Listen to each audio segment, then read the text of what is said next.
Hello बच्चों, कैसे हैं आप सभी। चलिए इस वीडियो में हम समझेंगे क्लास 2 की वर्कशीट नंबर 79 जो कि 25 सितंबर 2021 की वर्कशीट है और आज का सब्जेक्ट है बच्चों इंग्लिश। और आज हम पढ़ने वाले हैं हमारी टेक्स्ट बुक मैरी गोल्ड से unit 4 storm in the garden. देखो ये चैप्टर तो हम ऑलरेडी पढ़ चुके हैं, इस वर्कशीट में इस चैप्टर को हम रिवाइज़ करेंगे। ठीक है, यहाँ पे आप अपना नाम लिखेंगे और यहाँ आप अपनी टीचर का नाम लिखेंगे। तो चलिए इस वर्कशीट को हम स्टार्ट करते हैं। Hello dear students, how are you feeling today. आप सभी आज कैसा फील कर रहे हैं।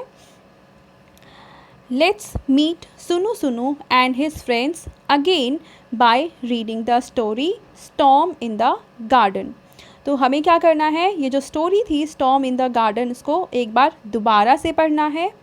उसमें देखो कौन कौन था, एक तो था सुनु सुनु जो कि है स्नेल।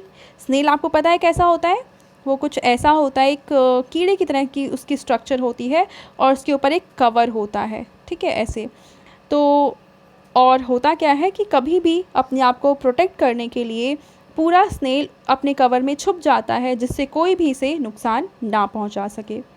अब सुनु सुनु एक दिन गार्डन में घूमने गया और वहाँ पे उसकी कुछ दोस्त चींटियाँ उसे मिली और चींटियाँ इस पे चढ़ने लग गई। पर तभी वहाँ पे क्या हो गया, एक स्टॉर्म आ गया, तूफान आया और बारिश आ गई। ठीक है, जिस वजह से सारी चींटियाँ तो जाकर छुप गई पर सुनु सुनु यानी कि स्नेल है वो, क्योंकि ये धीरे चलता है तो वो नहीं छुप पाया। लेकिन इसने क्या किया, अपने आप को इसके ऊपर जो कवर होता है उसके अंदर छुपा लिया और इस वजह से ये भी उस बारिश से बच पाया। ठीक है, अब इसके बाद हमें क्या करना है, now read the following questions and tick correct the correct option. तो हमें क्या करना है कि इन क्वेश्चन को पढ़ना है और इनमें से जो सही ऑप्शन है उस पर टिक कर देना है। ठीक है, तो चलिए फर्स्ट क्वेश्चन पढ़ते हैं।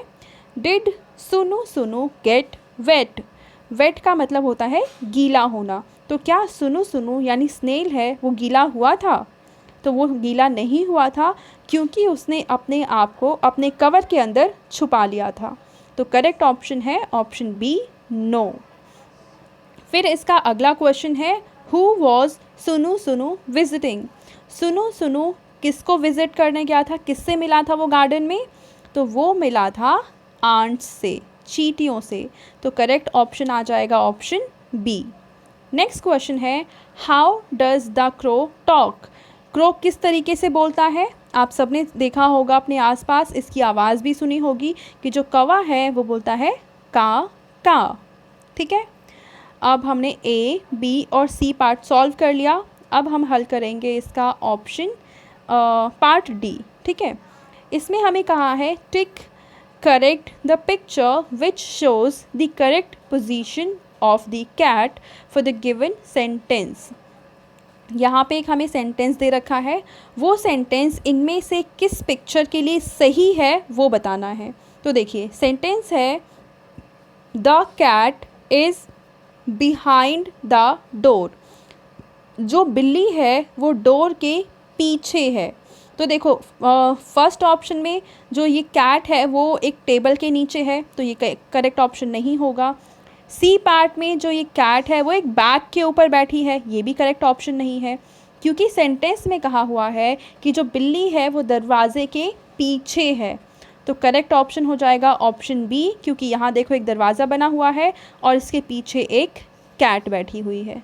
ठीक है, तो इसका करेक्ट ऑप्शन क्या हो गया, ऑप्शन बी। अब इसके बाद हम देखते हैं इसका ई पार्ट। ई पार्ट में हमें कह रखा है tick the correct option for the riddle. यहाँ पे देखो 1 2 3 4 4 रिडल्स दे रखी हैं, हमें इन्हें पढ़ना है और इनके आंसर को इनके आगे लिखना है। तो चलिए स्टार्ट करते हैं। तो देखिए ये जो रिडल है वो कह रही है, I can fly but I have no wings. मैं उड़ सकता हूँ पर मेरे पंख नहीं हैं। I can cry but I have no eyes. मैं रोता हूँ, मैं रो सकता हूँ पर मेरी आँखें नहीं हैं। नेक्स्ट है, I am light as a cotton ball. मैं एक जैसे रुई का गोला होता है उसकी तरह बिल्कुल बहुत ही ज़्यादा हल्का हूँ। I always stay in the sky, मैं हमेशा आसमान में रहता हूँ। वट एम आई, मैं क्या हूँ। तो देखो ऐसी इनमें तीनों ऑप्शन में से ऐसी कौन सी चीज़ है जो उड़ भी सकती है पर उसके पंख नहीं है, वो रोती भी है पर उसकी आंखें नहीं हैं, वो बहुत ज़्यादा हल्की है और वो हमेशा स्काई में रहती है, आसमान में रहते हैं। तो इन तीनों में से अब देखो, स्टार आसमान में रहता है लेकिन क्या स्टार फ्लाई कर सकता है? नहीं। क्या स्टार रो सकता है? नहीं। पर क्या स्टार लाइट होता है, हल्का होता है? नहीं, क्योंकि स्टार बहुत ज़्यादा हैवी होता है। नेक्स्ट है फेदर। तो क्या फेदर फ्लाई कर सकता है? तो हाँ, ये हल्का होता है, आसमान में हवा में फ्लाई कर सकता है। लेकिन क्या फेदर रो सकता है? नहीं। तो ये ऑप्शन भी करेक्ट नहीं होगा। इसका करेक्ट ऑप्शन होगा ऑप्शन सी, क्लाउड्स, क्योंकि क्लाउड्स मूव भी करते हैं, आपने देखा होगा। ये जब बारिश होती है तो रोते भी हैं और बहुत हल्के भी होते हैं और हमेशा स्काई में रहते हैं। फिर नेक्स्ट पार्ट है, what is the correct meaning of the word quickly. Quickly का सही मीनिंग क्या है? तो देखो, क्विकली का मीनिंग होता है बहुत तेज़, यानी कि इसका सही आंसर होगा ऑप्शन बी, फास्ट। ठीक है। अब आपके पेरेंट्स के लिए यहाँ पे सुझाव है कि बच्चों की एकाग्रता बढ़ाने के लिए उन्हें आसपास सुनाई देने वाली ध्वनियों की ओर ध्यान लगाने के लिए प्रोत्साहित कीजिए। तो ज़रूर आप अपने पेरेंट्स की बात मान के इस चीज़ को ज़रूर करेंगे। ठीक है। तो बच्चों, ये थी आज की हमारी इंग्लिश की वर्कशीट। आई होप आपको ये वर्कशीट समझ आ चुकी होगी। एंड अगर आपको ये वीडियो पसंद आई है तो इसको लाइक करें, अपने फ्रेंड्स के साथ शेयर करें एंड इस चैनल को सब्सक्राइब कर लें। Thank you.